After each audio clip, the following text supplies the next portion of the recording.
দেখো বন্ধুরা, আমি ছাগলকে খাবার দিচ্ছি। এটা বিচালি, এটা কুড়া। দেখো কুড়াটা দেখো কত সুন্দর। এটা ভুট্টা, এই ভুট্টা দেখো। এটা গমের ভুসি, দেখো গমের ভুসি। এটা মুসুরির ভুসি।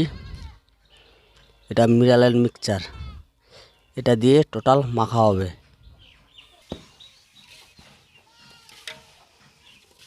মাথা তুলো একটু, আরে আমার দিকে তোলো। হ্যাঁ দাঁড়াও, হ্যাঁ ঠিক আছে, দাঁড়াও দিও না।